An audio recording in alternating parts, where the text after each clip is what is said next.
of Pantanjali's Yoga Sutras. That mind field, though filled with countless impressions, exists for the benefit of another witnessing consciousness, as the mind field is operating only in combination with those impressions. This is referencing the mind field is colored by both the seer and the seen and has the potential to perceive any and all objects. So like electricity and a computer, consciousness and a computer system work somewhat similarly. A computer system has many different parts, but each one of them has electricity flowing through it to various degrees. There's information presented visually through the monitor, and this comes from electricity. There is sound coming out of the speakers, and this is also coming from electricity. When we ask what is at the heart of the computer, we answer that it is the microchip, even though many of us do not know what a microchip looks like. But there is something subtler than the microchip, and that is the electricity that is allowing the microchip to operate. Similarly, the sutra is pointing out that however subtle we go in our exploration of the depths of the mind, that mind itself gets its life force from pure consciousness. Like the electricity in the computer, this pure consciousness is the reality that we want to experience, unalloyed even by the subtlest aspect of mental process. No metaphor is perfect, so it is important to note that while the computer operates for the external user, it is the other way around with consciousness. The mind field operates for the benefit of the consciousness. So that's pretty straightforward. Jackie, do you have Carrera open? Yeah. 424. Our daily experiences might lead us to conclude that mind exists to satisfy desires, that our bodies and minds were given to us for our own sakes, to achieve our personal goals. Daily, we develop cravings and put out effort to fulfill them. When we're successful, we feel better, or more accurately, relieved. The entire process feels so natural that other purposes for the mind's existence may seem remote.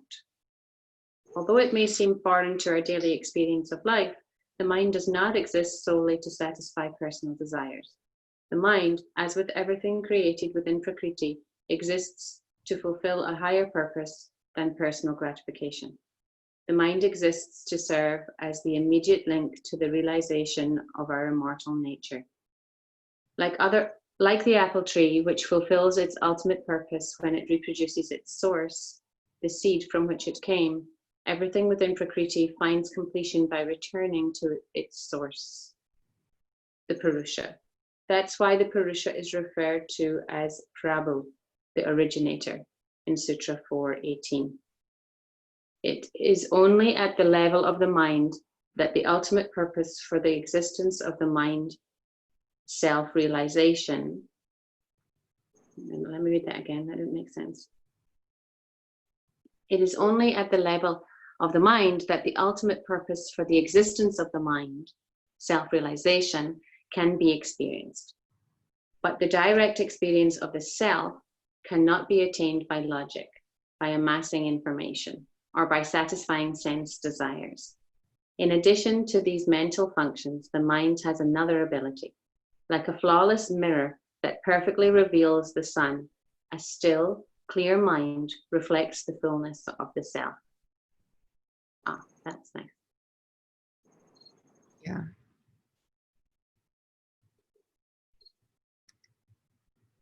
Right. Any thoughts?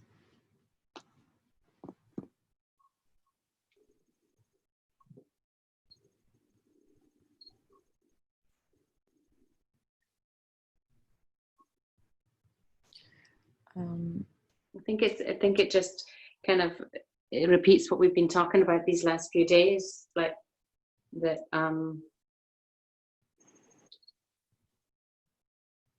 the direct experience of the self cannot be attained by logic.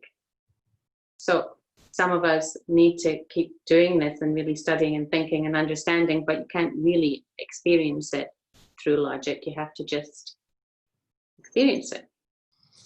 Right. And then I was talking to someone last night too about how the human birth is such a high birth because we have the capacity for self-realization like this. And it's through our mind, which can be an obstacle, but is also the way. Right? It's so dualistic. It's like it's what we always say, like the way out of the dream is by using the dream. Right. So should I do the next sutra? Keep going. For one who has experienced this distinction between seer and in the subtlest mind, the false identities and even the curiosity about the nature of one's own self come to an end. The questions evaporate in understanding. All the questions of life eventually boil down to only a few, such as, who am I? Where did I come from? Why am I here? Where am I going? After the yogi has explored the many currents and cross currents of the gross and subtle mind, there comes the realization of the separateness from all of these levels and pure consciousness. It is then that all of these questions cease.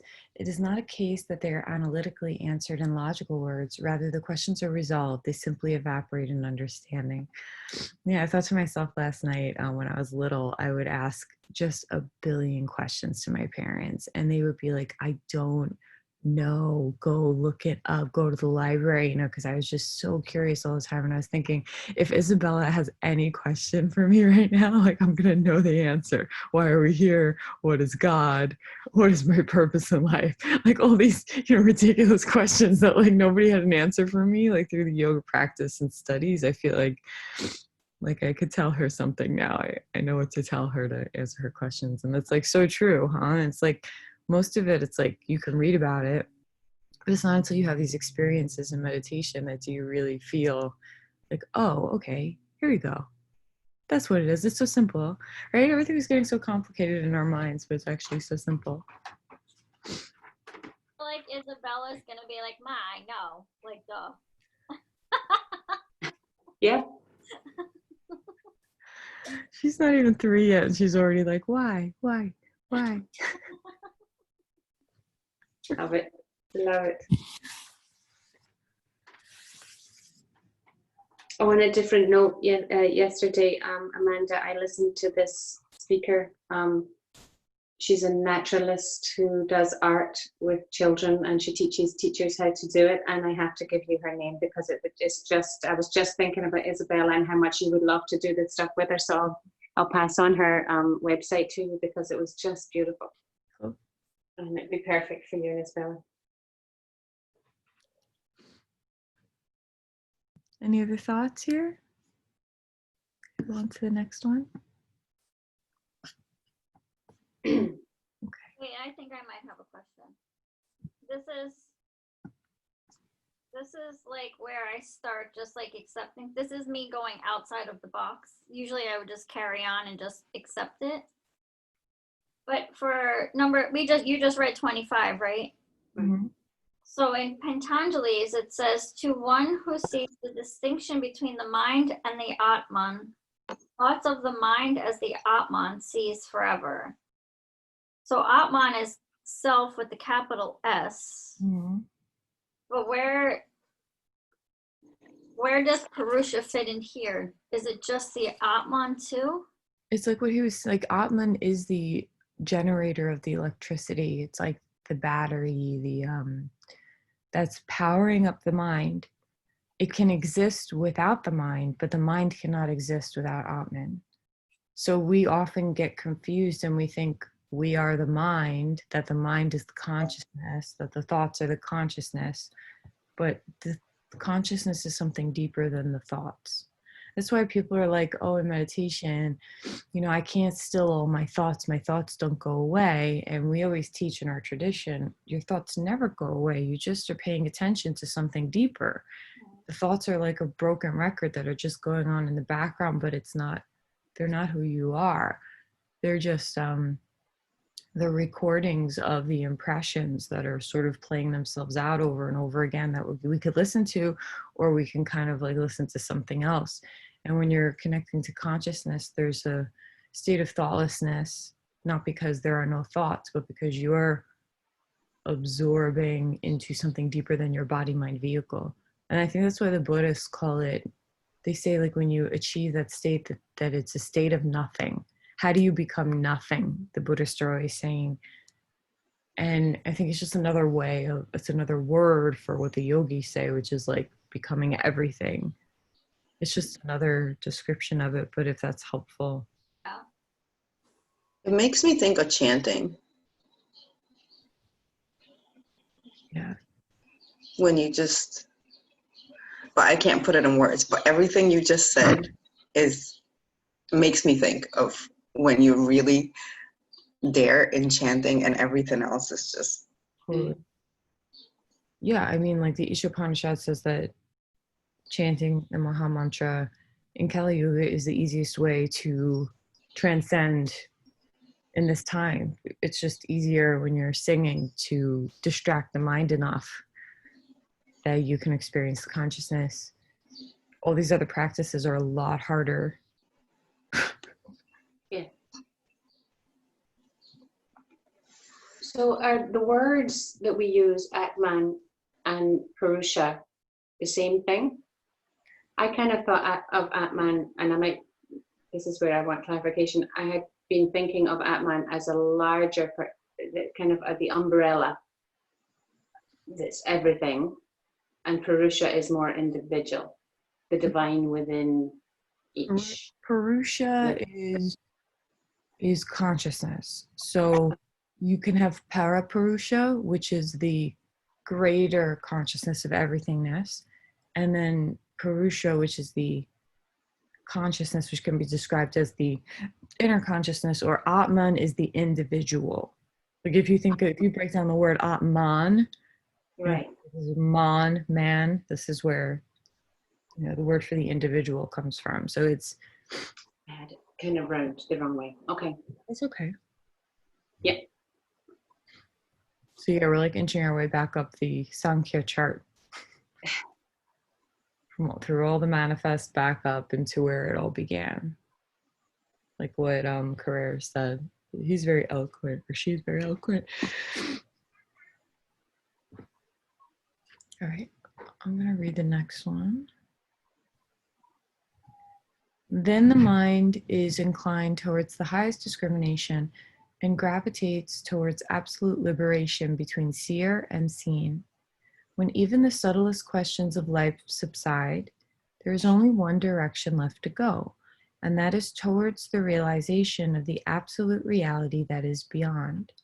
This is not the case of a lethargic mind having no question about the meaning of life. Such a mind has not even entered the path of self-realization. Rather, it comes from having questioned, explored, searched, and longed through the gross, subtle, and causal levels until finally, the point of final discrimination stands in front of the seeker. Do you want to read Career? Yeah, 26. Yeah. The mind stuff is inclined toward discrimination and gravitates toward absoluteness. There is great beauty and power in this sutra. The words in Sanskrit translated as gravitates are prak and baram, mean to move a weight forward, implying something like a river flowing to its home, to the ocean. If we can make the profound discriminative step that the previous sutra describes, if we can discern, experience the distinction between the mind and self, we will experience the alluring whirlpool-like force of the Absolute guiding us towards spiritual freedom. The mind is being moved toward the front, away from the weight of ignorance and forward to its source. We will feel the strength of the self lightening our burden. We will be drawn by that power toward the state of perfect union. You would not be wrong to regard this force as love or grace. It's not that God waits for this moment to bestow grace on us. That grace is always present and available, guiding us in countless ways. But we can't always recognize it or feel it.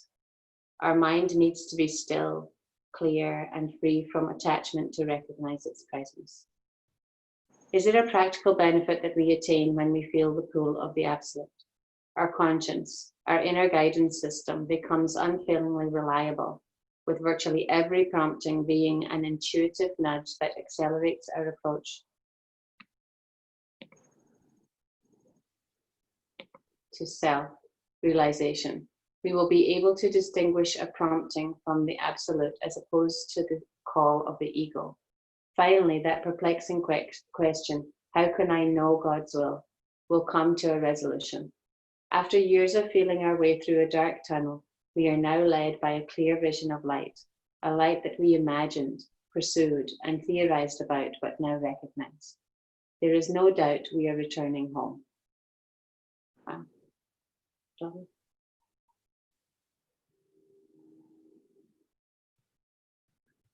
Yeah, that's a lovely way of putting it. And I was after we read that sutra about he was talking about how the wisdom body is one of the closest perceptive bodies to the Atman, that the more you still the mind, the more your wisdom becomes louder, and then you have access to that deeper understanding, even though it's still not the Atman. It's like the Atman's getting a little louder, and to hear like, okay, here's the last step, now you're immersed and now you get all this wisdom coming. It just makes me think everyone in psychology is always asking the question, like, how do you know when to trust your gut?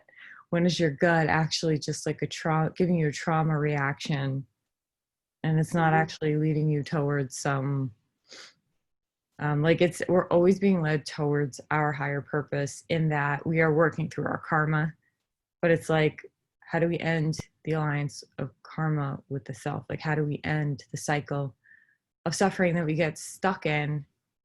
And we think we can muscle through it, but really it's that great surrender, that Ishvara Pranidhana, that brings us to that knowledge of what is truth and what is condition.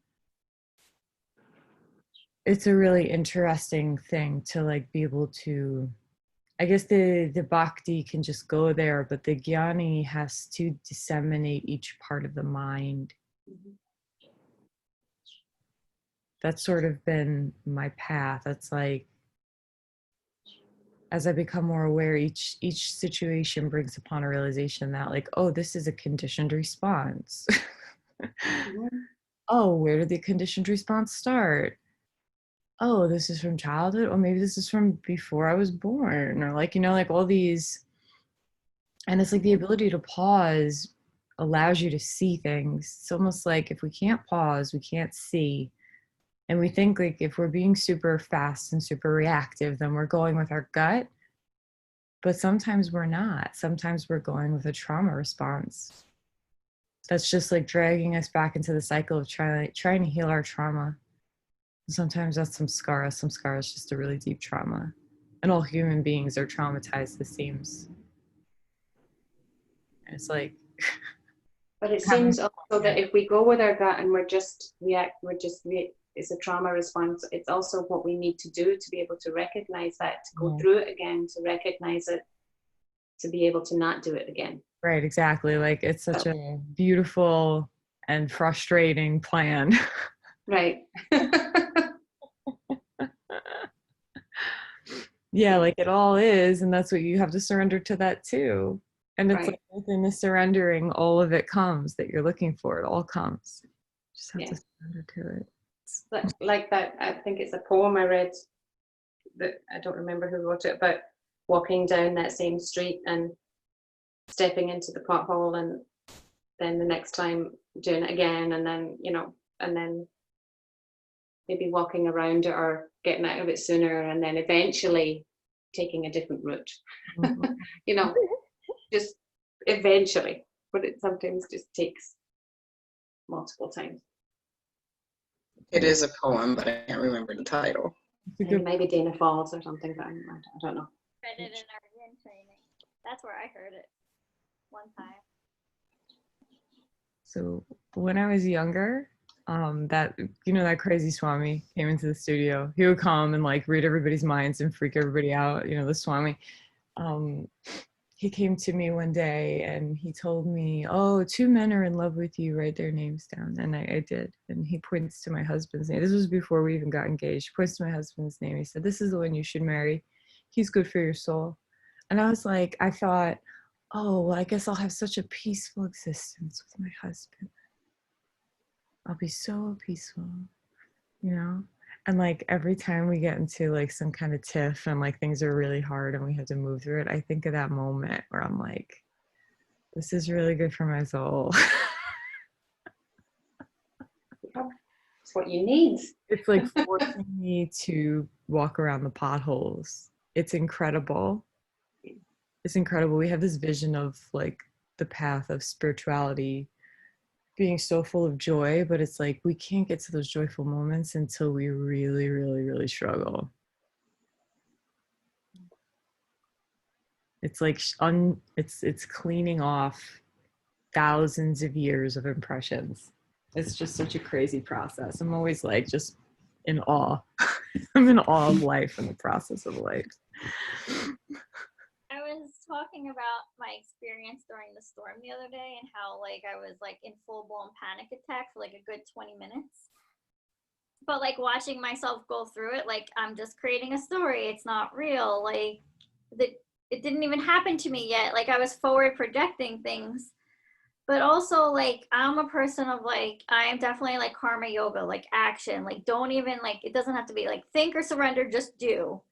And when I saw a tree laying on my neighbor's house, that's where I felt out of control because I'm like, I wanted to go over there, but then I can't leave here because I'm going to get hit by a branch.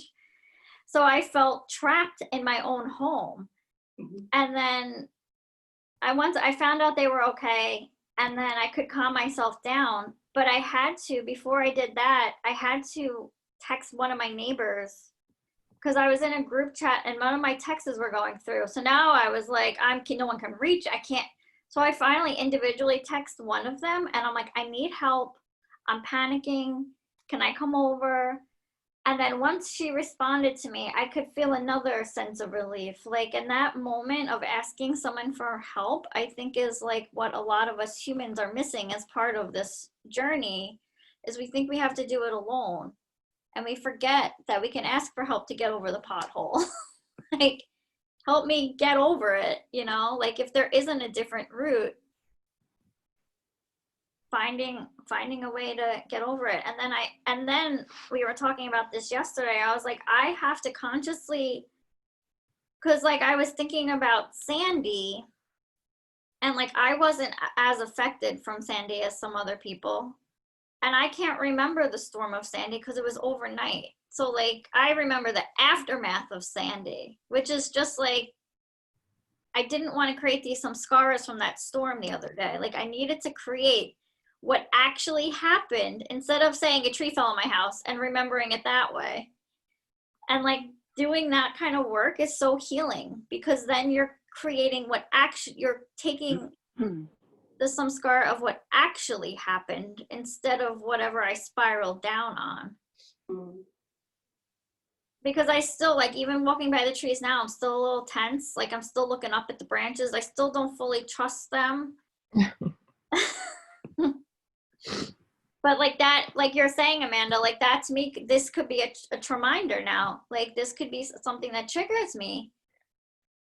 And I have to be like it could just be a windy day in the middle of whatever. And I would be like tense and like, that's not living like a Suffolk life. Then I'm getting snippy at the person next to me because I'm tense and I'm not telling anybody what's going on. Like we don't know when someone's acting on their gut, we don't know if they're acting on a trauma. That's going to create a whole nother level of emotion in their body. And that's why they're acting out. And you're like, just calm down already. It's just like this, but you have no idea that wind could affect somebody, like whatever. Mm-hmm. And it sounds ridiculous to you, but you have your own things that sound ridiculous to me. Yeah. Mm-hmm. Do you think like asking for help and just being so aware of what some scars you're creating for yourself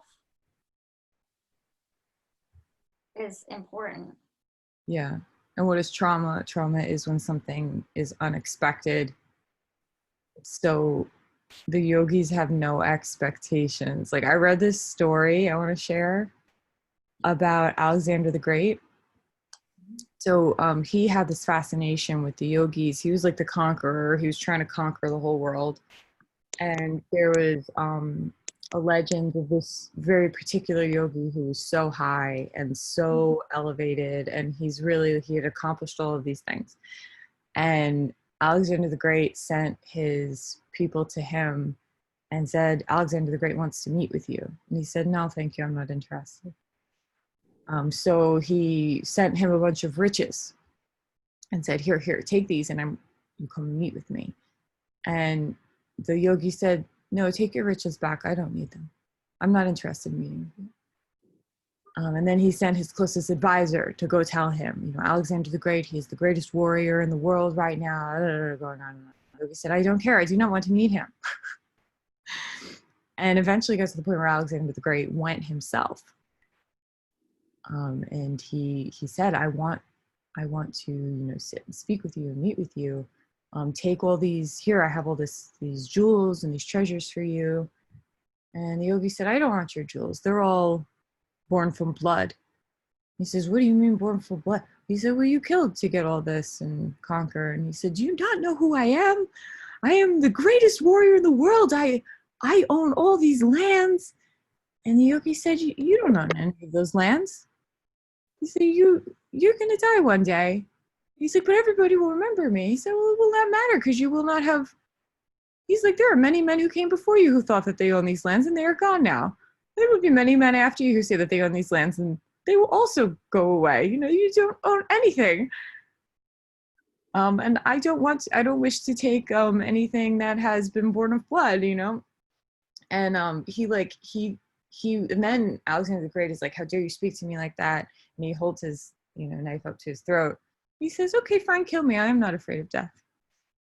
And the story has just been going on in my head for a while. And like eventually Alexander becomes so humble that he like bows at the feet of the yogi and like sits and takes his association and learns from him for a while.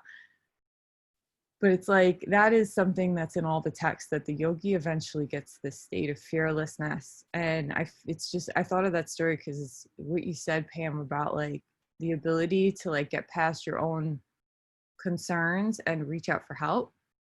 Like, this is going to be so cheesy what I'm about to say, but this is something my teachers always teach, that it's only when you're at your most desperate moment do you finally call out to Parapurusha or like Paratman, or some people call it God, or like the universal life source, like the idea that we're never actually alone. There's always this parable that like you and Krishna are sitting on the same tree branch as good friends next to each other, like in the seat of the heart, that you're, even if there's like, and every physical person is just a manifestation of divine energy, right? Like if we take it to that level. So anytime you do reach out to another person and you accept help from another person, you are accepting help from Para-Atman.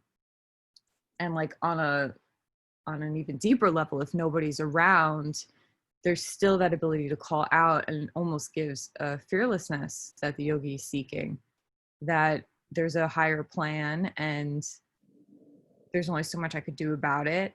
And there has to be like that deep surrender. That's the idea. It's like a calling out for help and knowing that you're always going to be held. And you are always going to be helped in the way that you actually need it. It may not be the way that you want it. Yeah. This is like stuff that I tell myself all the time. It's just from the teachings, It's like, it may not be what you want, but it's always what you need. And you have to trust that it's always what you need. And the yogi, I think, gets this fearlessness because they have no expectations. There's no expectation that the tree isn't going to fall on the house. If the tree falls on the house, it was supposed to fall on the house. And that was the plan, for it to fall on the house. I was talking to my friend Melissa Boo last night on the phone, and we were just laughing. We were like going through all the aisles of like all the craziness going on and like what's going on in our situations, and we were just laughing because it's like this has really forced me to relinquish any expectations, this whole situation. how can I expect anything? Nobody knows what's going to happen. Nobody knows what's going to happen, right? Like everything is in a gray zone. Everybody's forced into the gray zone in this current pandemic wild situation. Everyone's in the gray zone, and it's like so uncomfortable for everyone. But I think it's actually like been really good for me. It's getting me to a point of like, all right, well, whatever happens, happens. I signed up for this, so. Yep. And that's why we were laughing so hard. Watching that storm, I was like, what do humans really think they have control over? Because they literally have no control over anything. Yeah, me and Mark were talking about that yesterday. We're like, if we just let everything go, because I was waiting for days. And it's like, if we just let it all go, the earth would just take care of it. And that's the idea with this pandemic too. Like a lot of scientists say that the earth is self-correcting. Like oftentimes when there's overpopulation, some kind of pandemic will show up and wipe out half the population. You know, it's like it's self-correcting the way that our body is. And that's what the Vedas teach. The Vedas teach that the earth is like a personality. It's its own living entity. You know, within our body, we have 10 billion processes going on. There are all these like little individual cells and bacteria and viruses, and everything's working together to like, we don't think about that. But I feel like the earth is its own entity too, and it's self-correcting. And like sometimes look at global warming, like she's getting hot, and that means that we're having all these weather patterns, which is going to cool it down. Like the polar ice caps are melting, and it's almost like, is that cooling the water? You know, like, is there some kind of, because there's always first you have that like heat wave, and then you get the what do they call it? You guys remember that movie with Jake Gyllenhaal where all this was going on? It was like the end of the world, and they had a second Arctic what is it called? It's like the ice age. It was like a second ice age came about, and it was all based on like what scientists teach us. Like if you're going to have this hot spell, and then all of a sudden everything's going to freeze over again. So it's like self-correcting, and we're just these tiny little cells on this planet with like, what are we going to do? Yeah. There's a big virus here, you know, with part of our population, part of the humans are like a big virus to the earth. Like, what are we going to do?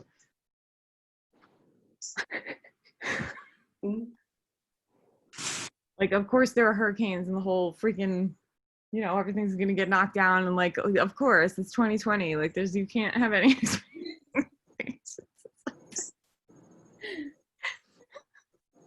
I just think that, or I hope that coming out of this 2020 year with everything, or any sort of acting that happens to you, it's just a matter of creating, like, it's, and for us too, like how we want to remember this time. Like I want to remember COVID as like getting up every morning and meditating. Like, yeah, it was bad, but that's not how I want.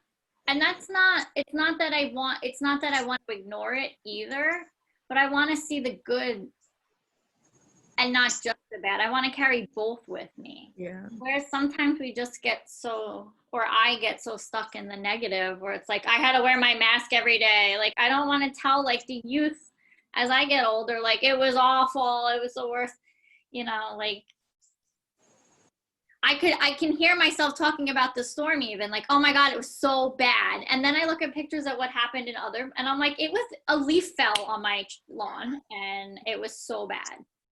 Like, it was bad because I made it bad in my head. And isn't that life? Yeah, that's what I mean. Like, yeah. Very conscious of the stories and the words we're choosing. For me. For all of us. Yeah. Everything you said resonated with me. For all of us. It just makes for lighter living for me. Yes. I mean, we're almost done with this book. We got through the whole Yoga Sutras in quarantine. I think that's pretty cool. I do too. That's the story we're going to be able to tell. We kind of like banded together in a spiritual community, like to dove into the deepest depths of the yoga. Awesome. But now, Amanda, I want selfish. I want to finish, and I'm expecting to go back to regular life. because it's on my timeline and not like the world's timeline. So I'm waiting for a rude awakening in a few days. Well, who knows? Maybe it's our karma. Like we'll get to the very last sutra and then everything will open up again in the virus. Well, that's what I was saying to Micheline the other day. I'm like, start putting out that positive energy, because that the world needs our Care Bear love. Like,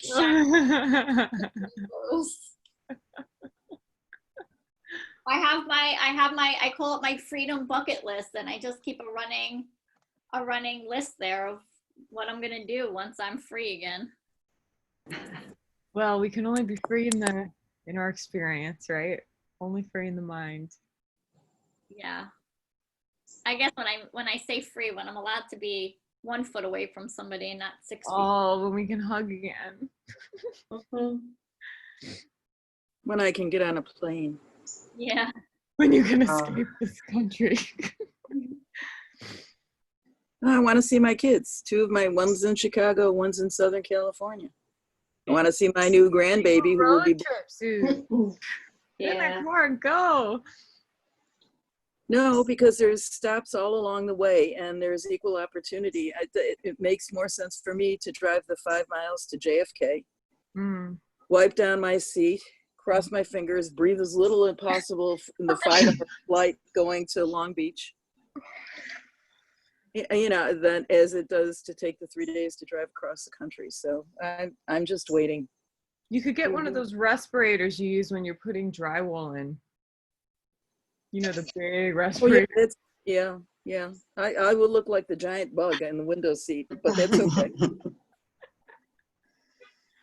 That's what I'm waiting for. As long as you're safe. So, Amanda, I have to say something about everything that you just said, and right at the beginning, something you said really disturbed me. What? I'm sorry. No, it's okay. I mean, that's what this is about. And you were talking about how when you were a little kid and you had all of these questions and your parents, probably exasperated because you kept on asking all these questions, said, I don't know, go to the library, look it up. Yeah. And you said now you feel that when Izzy asks you these questions, you have the start to some answers, and then you used the phrase, it's so simple.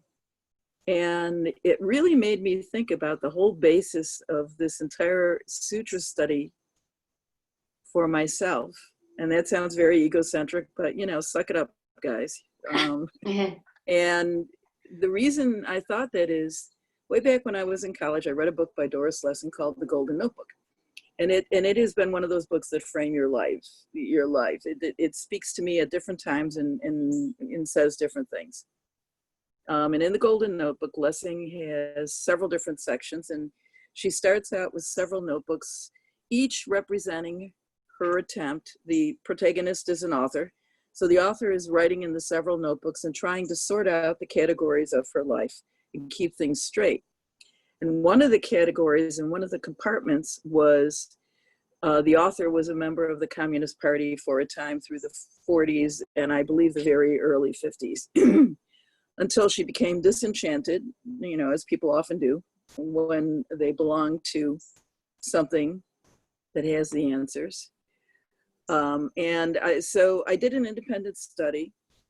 It was the University of Buffalo, and my last year was full of independent studies, and this independent study was done by a woman who I really loved and respected, and she was a feminist and a leftist, really smart.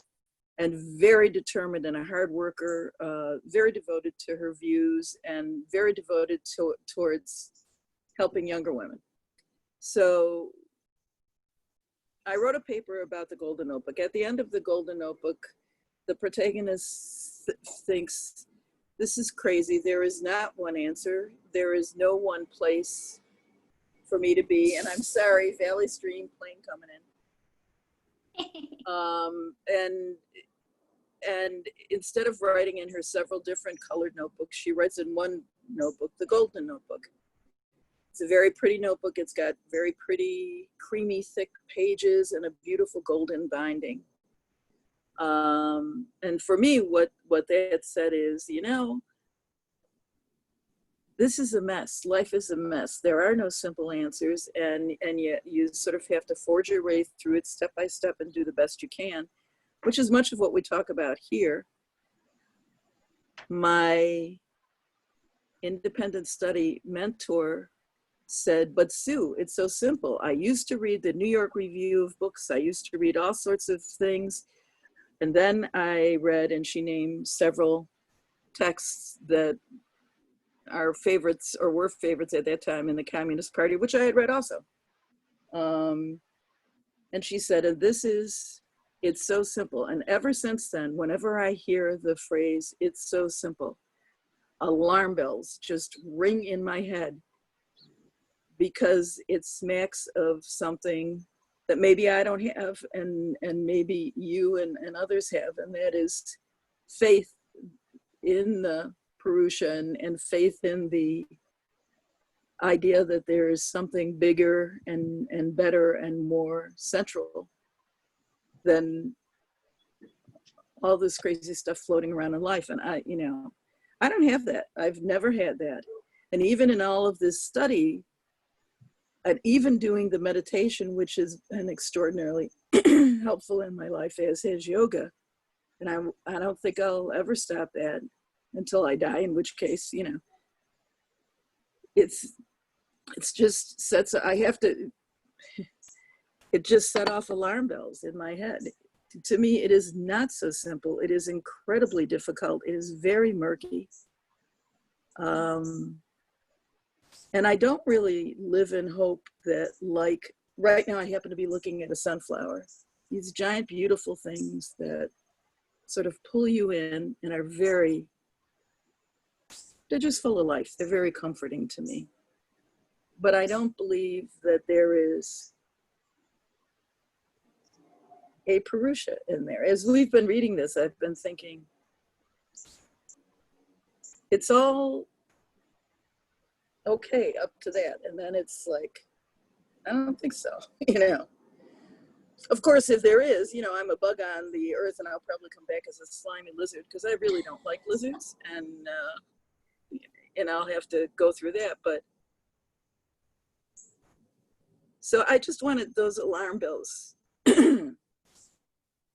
Since people are fairly frank in this group, I thought I would share that. Yeah, thank you for sharing your feelings. I just actually listened to this an interview with an Ayurvedic practitioner yesterday, and she lived in, what country? She lived in a communist country. She grew up in a communist country, and I don't know that much about communism, to be frank. I have to study more, but the feel I was getting from it was that they were not allowed to practice any form of spirituality or religion. And when she got into yoga, it was like this underground illegal ashram in the country she was living in. And she always felt like, with no structure of spirituality or any kind of religion being allowed to be practiced, right? I think it was so simple because it was nothing. She said that, like, she always felt like something was missing because it wasn't taking into account like her own consciousness. And when she did find that underground studio, it like changed her whole life and trajectory of her life. And what makes it so simple is, like, if any of my students ever come to me, which is how I'll approach Isabella, I'll tell them to look within themselves and their own journey. That's why it's so simple. Not be quiet, go to the library. You can go study, go look up the stuff, but like, what is your inner self telling you? Like, people are always like, what religion are you raising her in? I'm not raising her in any religion. I want her to choose for herself what she resonates with on her path in life. Like, that's what's so simple about it to me. Not that me at this point, like, how I think about the world is so complicated. And I agree with you. Like, life is messy. It's a beautiful mess. Life is a beautiful mess that we have to pick through and understand. But I feel like if that ideology of like the answers are within you was told to me, if it was redirected back to me, I think that it would have been a different experience. And that's kind of what I want to provide for her. I would get into these fights, like, because we were talking about the other day how I'd always end up in the office at Sunday school. They'd always send me to the office because I was always like, but why? It doesn't make any sense. Why? you know, and like I would get into these fights in the car with my father afterwards, like because I started learning about like all the atrocities that the Catholic religion were doing, and like suddenly one of my friends told me about the Crusades, and I was like, what? This is what I'm participating in. I would get into these like huge fights with my father. He'd be like, oh, if you marry a Christian, you gotta get your confirmation, you gotta just finish it. And I ended up marrying a Jewish man, you know, but like it was really it was very forced down my throat of like, this is what you're supposed to believe and this is what you're supposed to think, and like just, you know, and I just feel like I think that people should be self-guided. So I think we're more aligned. And I hear that you felt like a an alarm go off, because when someone tells you you are not allowed to think for yourself, which is what communism represented, like that's why it was so simple. That's dangerous. Well, it is. I hear what you're saying, and I agree. And I have never thought that you were a simple thinker or an ism believer. I wish I wasn't. For me, it is. Any ism is incredibly dangerous. I use that one because it was an early experience that, you know, how some things that are very emotional for you at an early time, you carry with you the rest of your life, and they pop up. And that's one of those experiences when she said, it's so simple. And I looked at her and I thought, no, it's not.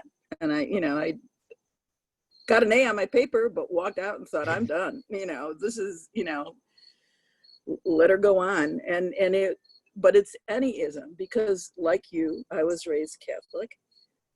Like you, I married a Jewish guy who was so Jewish when he was in high school, he was going to be a rabbi, much to his mother's dismay. And now we raised our kids wide open. You know, there was nothing and everything. Right. You know? And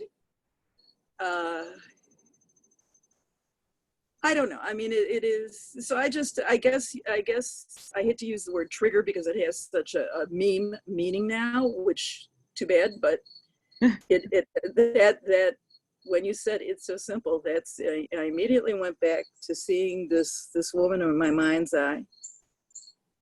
I agree. I mean, like even in the yoga world, you get these people who are like, my way is the right way and every other way is the wrong way. And that's super dangerous too. And that's not what the Vedas teach. The Vedas account for all thoughts, all paths of thought, because they're all a part of this, like, I know I'm using words like God, and like that for a long time for me, if I would hear the word God, I'd be like, well, I'm out. Like I can't get down with that. And I feel like Purusha is just different than the what is the word? Than the Judeo-Christian manifestation. Like it is the same underneath, but like there's a very much like a very distinct sort of pressure that comes along with that, in that like this is the only way, and that feels wrong. It definitely feels wrong to me too. Yeah. Purusha, through my Jnani lens, was not personified. It was like this organizing force of energy, just an organizing force of energy that we are all part of. So that's sort of like the way I think about it. But for Isa, it's like whatever she decides she wants to think about it, I'm going to support in her. It's like she has to find her own path. And that's how simple it is, turning the questions back on like getting people to focus inwardly. That's why it's simple to me. So I hear why that triggered you. That makes sense. And I have to send you a documentary called The Secret Life of Plants, because I thought the same thing for a long time. Like plants are just, it's like a rock, you know, but apparently they have little nervous systems and they communicate with each other and they react to the world around them, only it's so slow that human beings don't perceive it outwardly. But I have to send you this documentary. It like blew my mind. I think it's from the 70s or the 80s. They made this documentary, these Italian scientists. It's very cool. And that kind of played into like, oh, I guess they are little sentient beings, these plants. I was thinking about that the other day when I was cutting up my zucchinis. I said, my husband thinks I'm out of my mind. I was like, you know, certain religions won't eat an onion or a garlic. You know, they'll say like, oh, it's stimulating, but I think it's the Jains. Is that how you pronounce it? Jain? They won't eat a root vegetable because they're like, it's killing the whole being by pulling the whole vegetable up out of the ground. Like if you take a pepper, you're not killing the whole plant. You're just like taking its arm or its seed or whatever. Um, and like that kind of makes sense to me. Like vegetarians are not, if this theory is true, right, then and these are sentient beings, then vegetarians are killing as many things as meat eaters. It's like such a controversial topic. Such a Yeah. controversial topic. But if they're not, then no harm done. But these gains believe that they are sentient beings and you can kill them by pulling them up by the root. It's like a whole other level of living. I'm gonna put the documentary into the. That's why I have a problem sometimes with this, because I'm a logical thinker and I'm like, but if it's true for this, how is it not true for that? And so sometimes I run into, and then I'm like, I want to keep it simple. So I just put my head down and just keep going. Yes.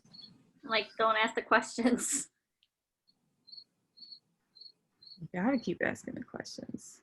If you shop on Amazon, Oh, sorry, I'm pulling up the. Oh my God. I was like, who is so I'm pulling up the documentary so I could put the link in the.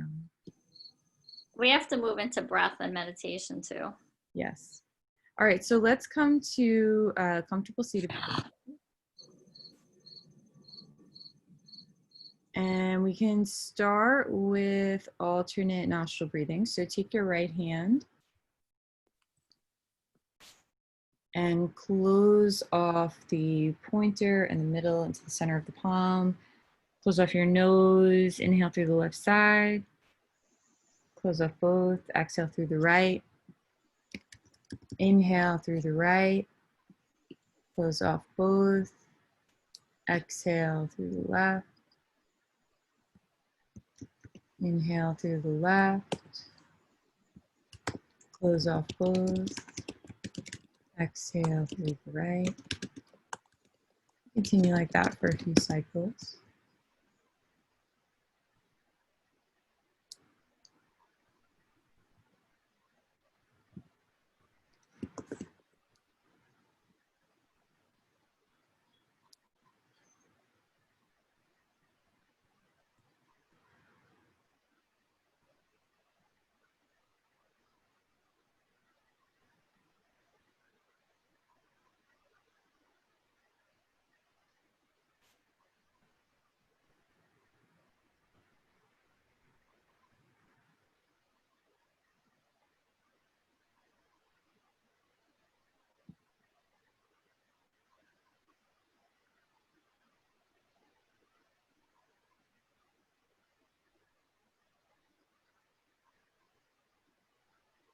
Finish out your left side, and then let's come to bumblebee breath.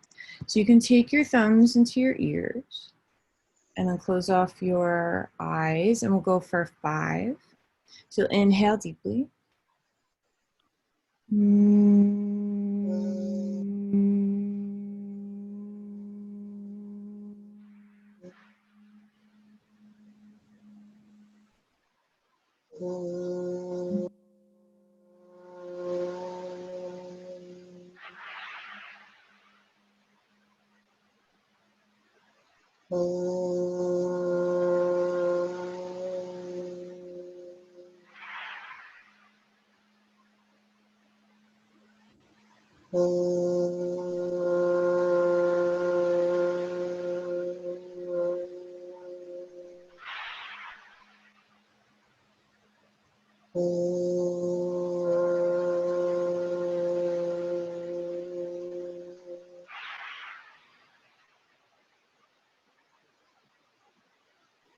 We'll go for some bellows breath. So from the diaphragm, very deep inhales and exhales, like the bellows of the fire, right? The bellows that pump the fire. Go for 30, so you'll inhale all the way and exhale all the way out. Inhale halfway.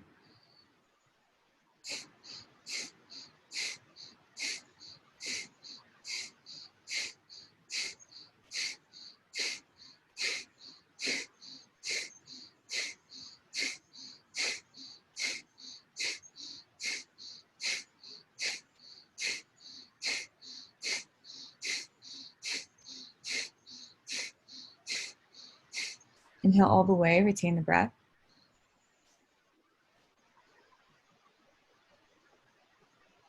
Exhale all the way out. We'll take one more round of that. So we'll inhale halfway.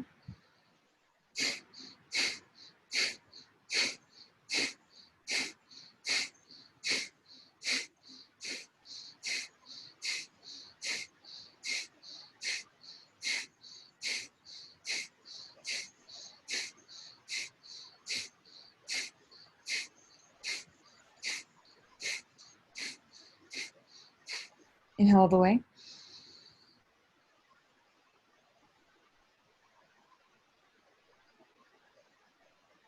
Exhale all the way out.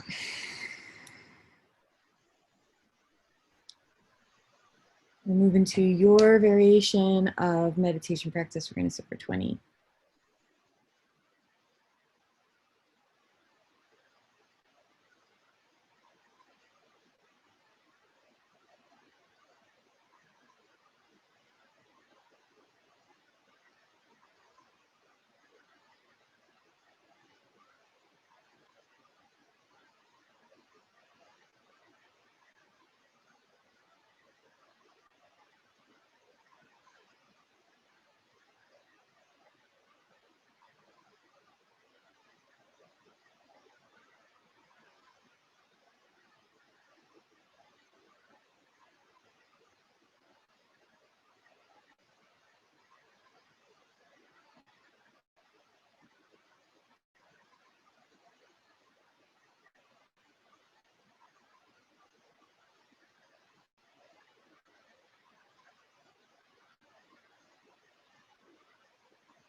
Bring the hands to prayer, bowing the head. Namaste. Thank you, everybody. Enjoy the rest of your day. Thank yeah. you. You too. Thank you. You too. Thank you See very you much. tomorrow. See you tomorrow. Bye. Bye, guys.